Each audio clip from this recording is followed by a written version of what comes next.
جرت و بہادری کی عظیم روایات، خوبصورت ثقافت کے دلنشیں رنگ اور قدرتی حسن کی دلاویز رعنائیاں، یہ ہے مہمان نوازوں کی سرزمین خیبر پختونخوا، جہاں آپ کو ملتے ہیں نگر نگر کی روایتوں اور ثقافتوں کی خوشبو میں لپٹے ایسے ذائقے جو صدیاں بیت جانے کے باوجود آج بھی اپنی شناخت برقرار رکھے ہوئے ہیں۔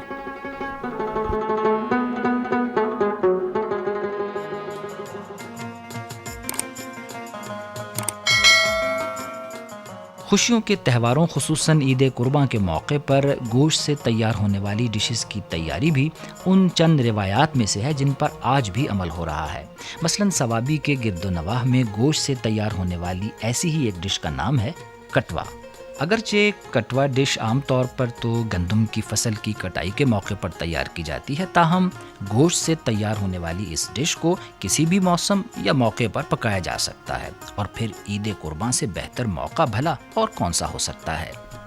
کٹوا گوشت کی تیاری کے لیے سب سے پہلے گوشت کو کاٹا جاتا ہے اور پھر مٹی کے ایک بڑے سے برتن میں ڈال دیا جاتا ہے۔ کٹوا گوشت میں استعمال ہونے والے مسالوں میں ہلدی، سرخ مرچ اور گرم مسالہ شامل ہے، جبکہ اس ڈش کی تیاری میں لہسن، پیاز اور ٹماٹر کا استعمال بھی ہوتا ہے۔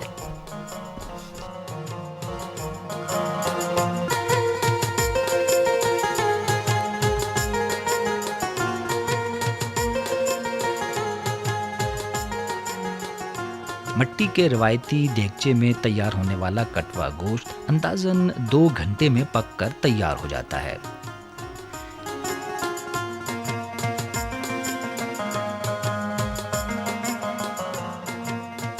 ثوابی اور اس کے گرد و نواح کا ایک اور روایتی ذائقہ بھی ہے جسے مقامی زبان میں لاون کہا جاتا ہے۔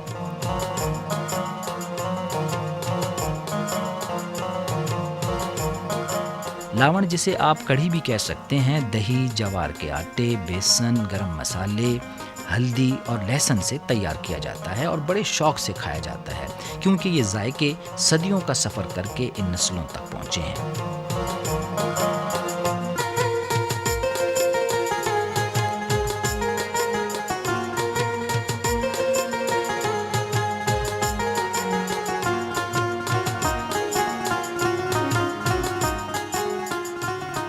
یہاں کھیتی باڑی کے روایتی طریقوں پر بھی عمل ہو رہا ہے اور ماضی کا تجربہ حال کی محنت کے ساتھ ہم آہنگ ہو کر نئے امکانات کا پتہ دے رہا ہے۔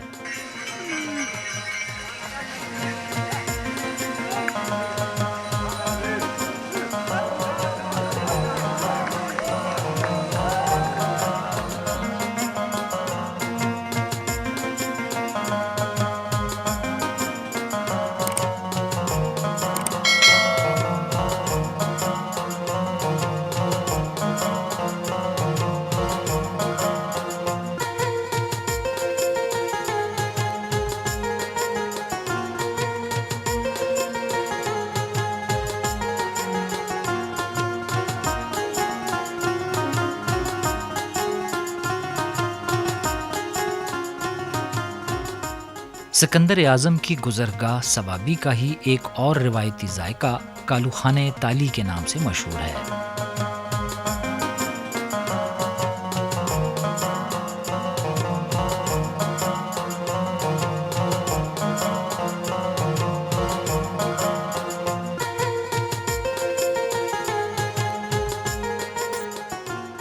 کالو خانہ تالے میں دیسی مرغ کے علاوہ گرم مسالہ، ہلدی، سرخ اور کالی مرچ کا استعمال کیا جاتا ہے۔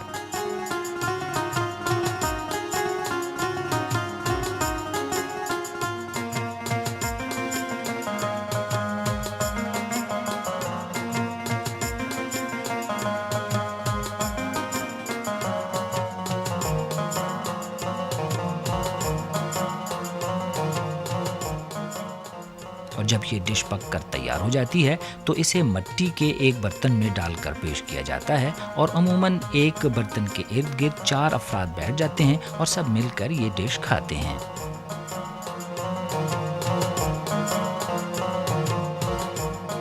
خوش رنگ اور خوش ذائقہ کھانوں کے ساتھ ساتھ خوشیوں کے رنگوں کو مزید نکھارنے کے لیے ایسے موقعوں پر عموماً روایتی موسیقی بھی اپنی جگہ ضرور بنا لیتی ہے۔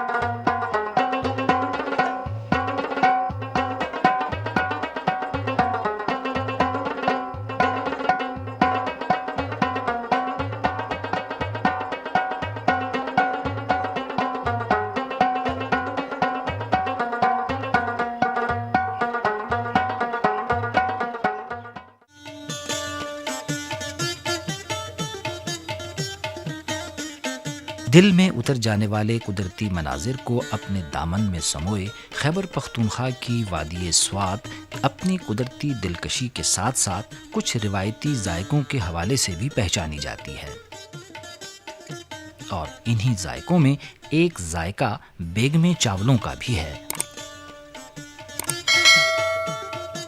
کہتے ہیں برطانوی دور حکومت میں ایک انگریز افسر کی بیوی نے کرم ایجنسی سے ایک خاص قسم کا چاول منگوا کر یہاں کاشت کیا۔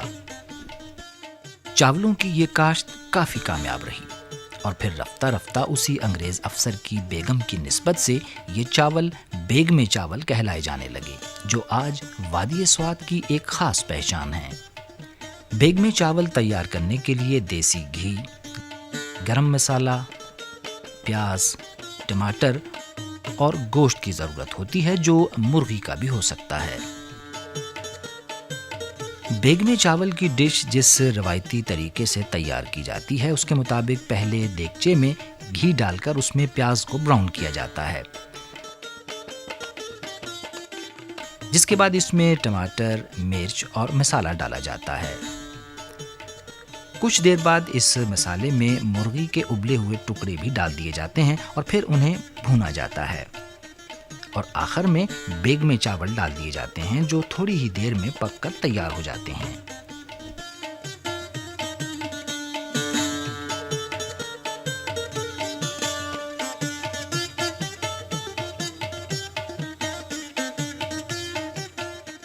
وادی سوات میں چاولوں سے ہی تیار ہونے والی ایک اور ڈش ساگ پلاؤ بھی ہے، جو 5 مختلف قسم کے ساگوں سے تیار ہوتا ہے۔ ساگ پلاؤ تیار کرنے کے لیے پہلے 5 مختلف اقسام کے ساگ باریک کاٹ کر انہیں صاف پانی میں نتھار کر ابال لیا جاتا ہے۔ ساگ پلاؤ میں عموماً مسالے نہیں ڈالے جاتے، صرف دھنیا اور لہسن کا استعمال ہوتا ہے۔ جب یہ ساگ ابل جاتے ہیں تو پھر ان میں چاول ڈالے جاتے ہیں۔ جب یہ ساگ پلاؤ پک کر تیار ہوتا ہے تو دودھ اور دہی کے ساتھ یہ ساگ پلاؤ کھانے والے ایک ایسے ذائقے سے آشنا ہو رہے ہوتے ہیں جو انہوں نے پہلے کبھی نہیں چکھا ہوتا۔ تو کبھی وادی سوات آنا ہو تو یہاں کا ساگ پلاؤ ضرور چکھیے گا۔ کھانوں کے ذائقے خوشیوں کے ذائقوں سے ہم آہنگ ہوتے ہیں، تو ان خوشیوں کو موسیقی کی شکل میں اظہار کا ایک خوبصورت انداز بھی میسر آ جاتا ہے۔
اگر آپ ساگوں کے کچھ اور منفرد ذائقوں کا مزہ لینا چاہتے ہیں تو پھر آپ کو وادی سوات سے خوبصورت جھیلوں اور سبزہ زاروں کی سرزمین وادی ہزارہ آنا ہوگا۔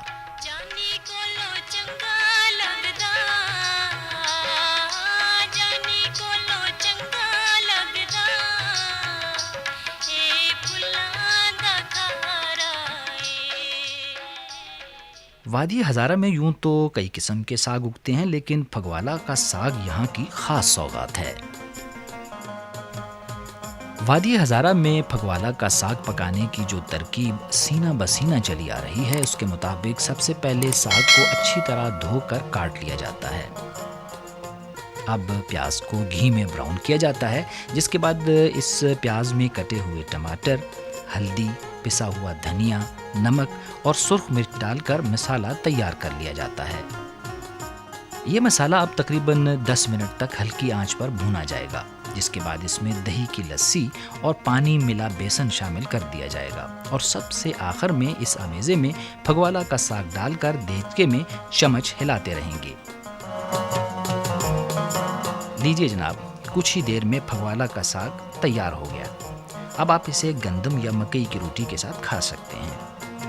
وادی ہزارہ کا نام ذہن میں آتے ہی دریائے کنہار کی یخبستہ موجوں کا تصور بھی ذہن میں ابھرنے لگتا ہے۔ دریائے کنہار کی طرح کنہار کا ساگ بھی اپنا تعارف آپ کراتا ہے، لیکن اس کا دریائے کنہار سے کوئی تعلق نہیں، لیکن وادی ہزارہ کی مہمان نوازی کی روایت سے بہرحال ایک گہرا تعلق ہے، کیونکہ کنہار کا یہ ساگ بڑی محنت اور چاؤ سے تیار کیا جاتا ہے۔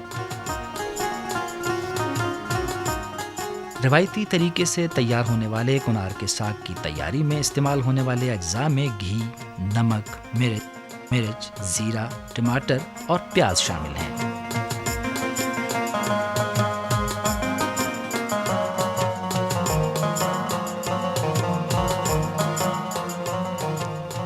لذیذ کنہار ساگ پکانے کے لیے سب سے پہلے گھی میں پیاز کو سرخ کیا جاتا ہے، پھر ٹماٹر کاٹ کر ڈالے جاتے ہیں اور پھر دیگر مسالے ڈال کر ان مسالوں کو بھونا جاتا ہے، جس کے بعد اس مسالے میں ساگ ڈال دیا جاتا ہے اور دیچکے کے ڈھکن کو بند کر دیا جاتا ہے تاکہ ساگ اچھی طرح پک جائے۔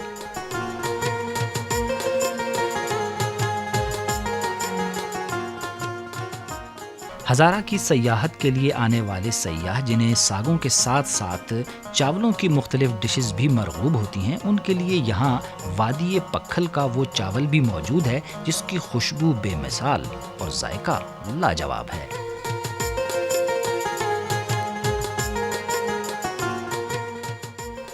پکھل کا چاول عموماً لوبیے میں پکتا ہے، جس کے لیے سب سے پہلے لوبیے کو اچھی طرح دھو کر نمک ڈال کر ابال لیا جاتا ہے۔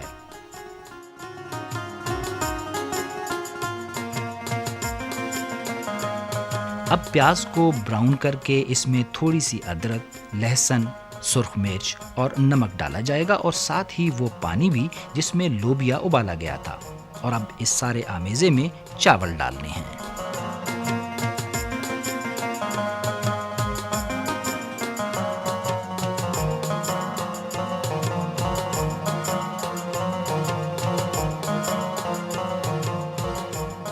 ان چاولوں کو اب کچھ دیر کے لیے پکنے دیں گے۔ لیجئے، وادی ہزارہ میں آئے ہوئے مہمانوں کی تواضع کے لیے پکھل کے چاول بھی تیار ہیں، اور اس خطے کے روایتی کھیل گتکا کے کھلاڑی بھی، جو اس خطے کے صدیوں پرانے اس فن کو آج بھی سینے سے لگائے ہوئے ہیں۔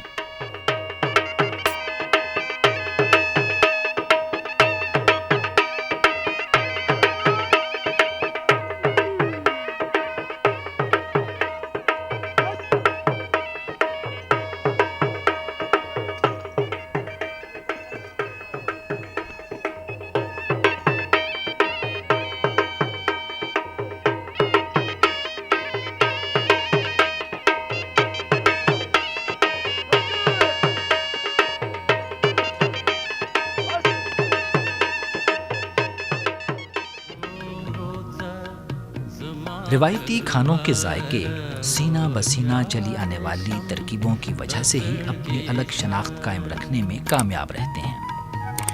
مثلاً آپ خیبر پختونخوا کے جنوبی اضلاع کی جانب سفر کر رہے ہوں تو آپ کے راستے میں آنے والے بہادر خیل کے نمک کے پہاڑ پہلے سے ہی اس بات کا پتہ دے دیتے ہیں کہ اب آپ بنو شہر پہنچنے والے ہیں، جہاں کی روایتی ڈش پینڈا آج بھی نسل در نسل منتقل ہونے والی ترکیب کے مطابق ہی بنائی جاتی ہے۔ پینڈا عموماً دو طرح کا ہوتا ہے، ایک کو سبز سالن جبکہ دوسرے کو سرخ سالن کہا جاتا ہے۔ پینڈا کے لیے سرخ سالن کی تیاری میں لال مرچ، ہلدی، دھنیا، لونگ، خشک پسی ہوئی ادرک اور گرم مسالے کا استعمال ہوتا ہے۔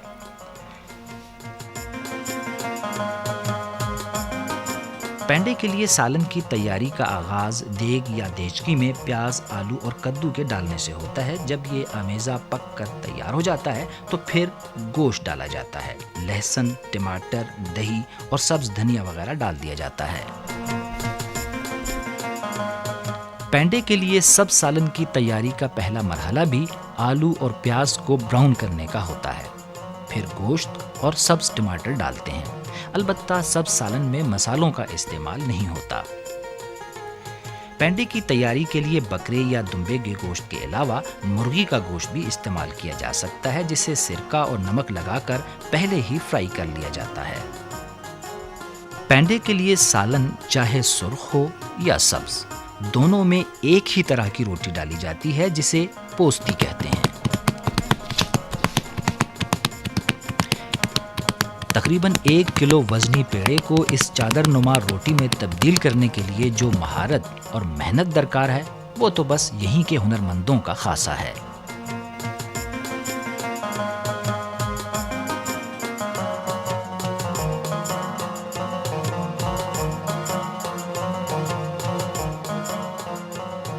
عموماً بنو میں پینڈے کے ساتھ مہمانوں کے سامنے ایک خاص قسم کا حلوہ بھی رکھا جاتا ہے جسے وریشہ کہا جاتا ہے۔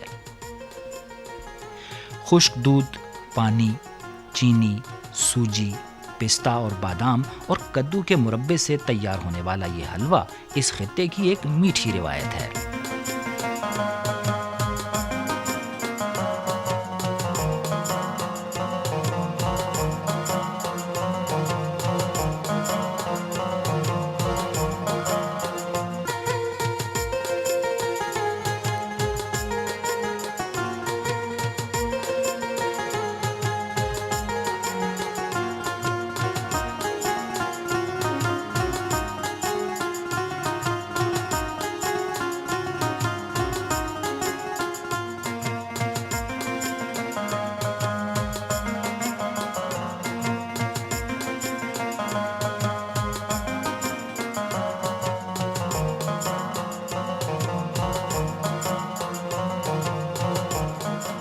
جہاں یہ خوش رنگ اور خوش ذائقہ پینڈا اور وریشہ حلوہ اہل بنو کی مہمان نوازی کی عظیم روایت کی عکاسی کرتے ہیں، وہیں یہاں خوشیوں کے تہواروں میں روایتی رقص اتن ان خوشیوں کا لطف دوبالا کرتا نظر آتا ہے۔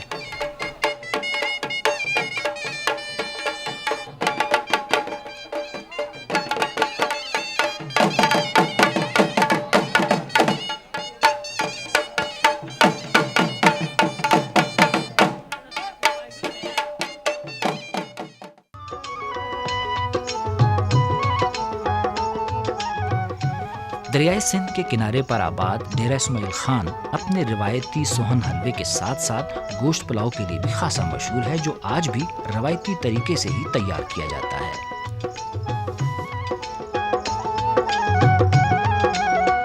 ڈیرہ اسماعیل خان کے گوشت پلاؤ میں استعمال ہونے والے اجزاء میں لہسن، پیاز، آلو بخارا، ٹماٹر، نمک، گرم مسالہ، بادیان، جیفل، جلوتری شامل ہیں۔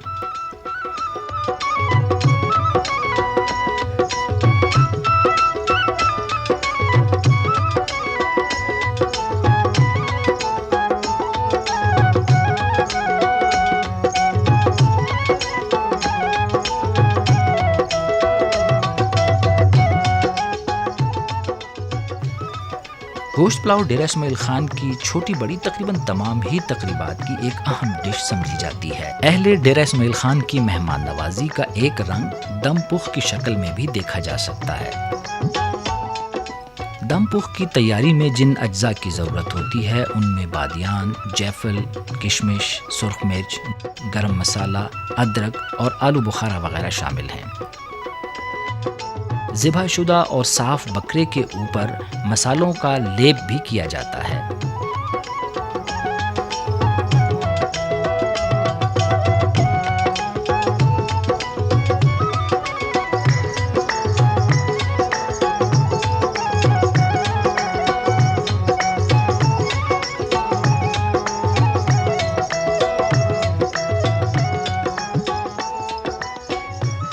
دم پخ میں بکرے میں بھرنے کے لیے جو چاول الگ کیے جاتے ہیں ان میں تھوڑی سی ادرک، نمک، بادیان، کشمش، چھوارے، سفید زیرہ اور گرم مسالہ وغیرہ شامل کر کے اچھی طرح مکس کر لیا جاتا ہے۔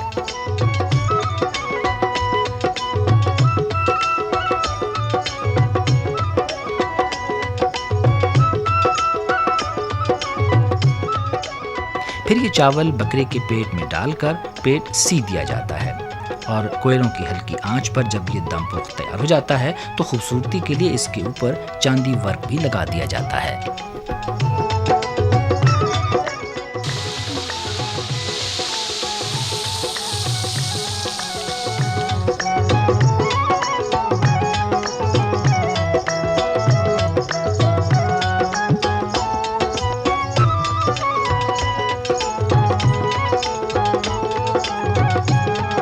ڈیرہ اسماعیل خان دریائے سندھ کا قدیم دوست ہے اور اسی دوستی نے اس شہر کی تہذیب و ثقافت کو جو رنگ عطا کیے ہیں ان میں جہاں ذائقوں کی خوشبو ہے وہیں خوشیوں کا والہانہ اظہار بھی ہے جسے جھومر کہا جاتا ہے۔